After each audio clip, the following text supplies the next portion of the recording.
de la fonction publique, du travail, du dialogue social et des organisations professionnelles, qui assure la tutelle des institutions de prévoyance maladie, les IPM, a entamé une vaste réforme du système de l'assurance maladie obligatoire, articulée autour de 3 axes majeurs. Une réforme juridique avec la réactualisation des principaux textes qui régissent les IPM pour les réadapter au contexte actuel. Ensuite, une réforme institutionnelle avec la mise en place de l'institution de coordination de l'assurance maladie obligatoire, l'ICAMO, pour améliorer la coordination et le suivi des IPM.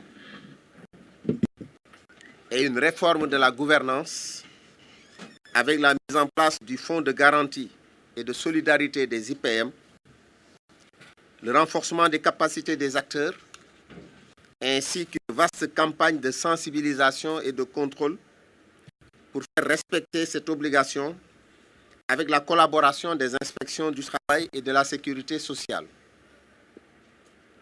En plus de ces 3 axes majeurs, une extension sera opérée à l'endroit des travailleurs non permanents avec la mise en place d'une IPM au profit des travailleurs atypiques, des catégories jusque-là non couvertes par les IPM.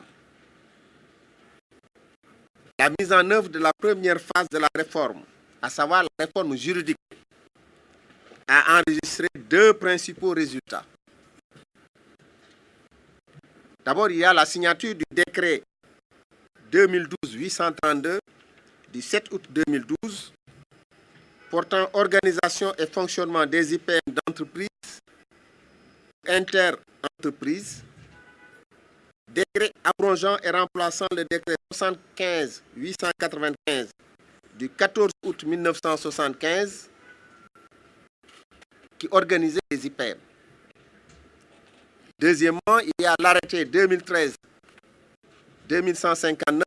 du 18 février 2013 fixant les modèles types des statuts et règlements intérieurs des IPM, arrêté abrogeant et remplaçant les arrêtés 9176 et 9174 du 31 juillet 1976.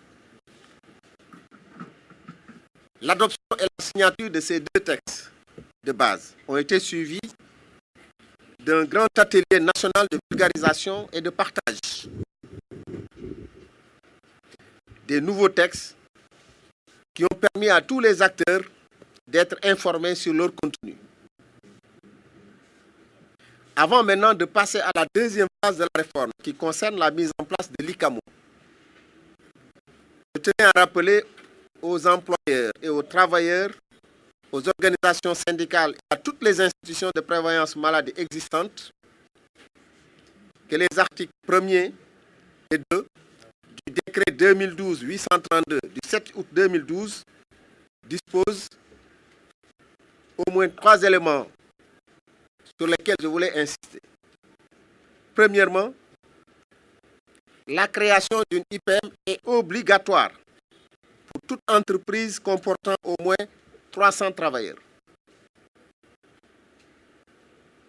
Deuxièmement, si cet effectif de 300 n'est pas atteint, l'obligation est faite d'adhérer à une IPM déjà existante ou de regrouper au sein d'une IPM inter-entreprise. Et troisièmement, la souscription à tout autre régime de prise en charge du risque maladie au profit des travailleurs ne peut être que complémentaire au régime de base défini et ne saurait dispenser l'employeur de l'obligation de s'affilier à une IPM.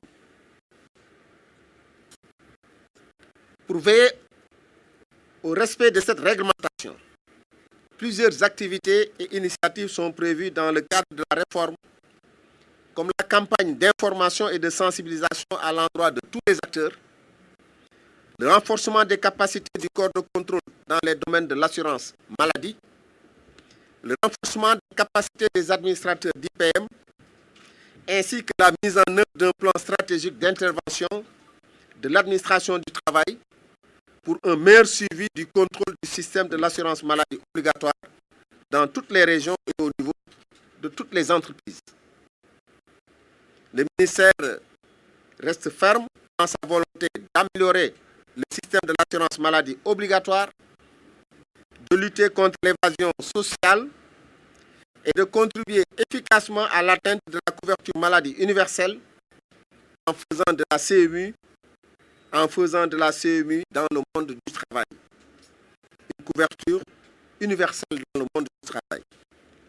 Pour ce qui concerne la mise en œuvre de la réforme institutionnelle, les textes sont actuellement transmis aux IPM pour validation. Je profite d'ailleurs de l'occasion pour inviter les conseils d'administration des IPM à s'impliquer et à diligenter leurs réponses afin de nous permettre de fixer la date de l'Assemblée générale durant le mois d'avril 2014. Ce travail de sensibilisation doit amener toutes les parties prenantes à créer leur IPM ou bien à adhérer leur militant dans une inter-IPM. Et je pense que cela, on va veiller au respect de cette obligation à partir de maintenant. Et c'est pourquoi les moyens de l'administration du travail vont être renforcés pour leur permettre de pouvoir mener cette activité qui rentre dans le cadre normal de leur activité traditionnelle.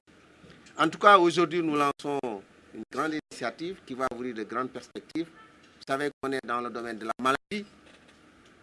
Dans le domaine de la protection sociale, nous avons plusieurs risques qui sont ouverts. On a posé la question tout à l'heure de la retraite. C'est une question complexe.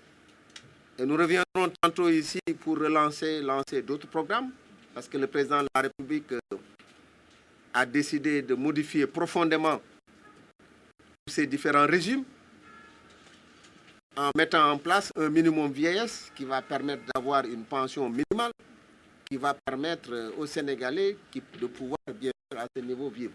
Mais des mesures ont été prises.